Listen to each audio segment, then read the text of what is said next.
అయితే ఇక్కడ విషయం ఏంటంటే ఇప్పుడు అసలు ఎందుకు ఇది వచ్చింది నిన్న మొత్తం ప్రెస్ మీట్లే తెలంగాణ భవన్లో ఆర్ఎస్ ప్రవీణ్ కుమారు బాల్క సుమను ఇప్పుడే పరిస్థితి ఇట్లా ఉంటే గెలిచిన తర్వాత ఇంకెంత భయంకరంగా ఉంటుందో అని ఏమన్నాడు నవీన్ యాదవ్? ఎవరిని ఉద్దేశించి అన్నాడు? ఆయన నర్సంపేట్ మాజీ ఎమ్మెల్యే అనుకోడు కదా, వరంగల్ జిల్లా, ఉమ్మడి వరంగల్ జిల్లా. పెద్ది సుదర్శన్ రెడ్డి కాంగ్రెస్ ప్రచార రథం అక్కడ నిలబడి ఉంటే ఆ ప్రచార రథం దగ్గరికి వెళ్ళి ఆ డ్రైవర్తో మాట్లాడతాడు. ఈ నుంచి దిగనక దిగకపోతే ఇది తగలబెడతా అంటాడు.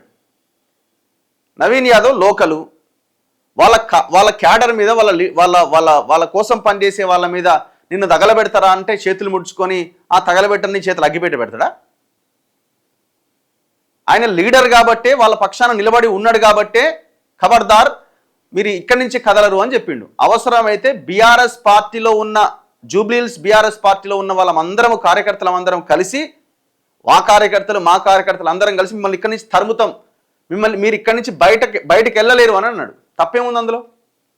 చేతులు ముడుచుకొని కగ్గిపెట్టి చేతికిచ్చి తగలబెట్టని చెప్తారా? లీడర్ అంటోడు వాళ్ళ క్యాడర్ పక్షాన వాళ్ళ ప్రజల పక్షాన నిలబడ్డం అనేది గొప్ప విషయం. అసలు ముందు మీరేమన్నారు అనేది మర్చిపోతున్నారు.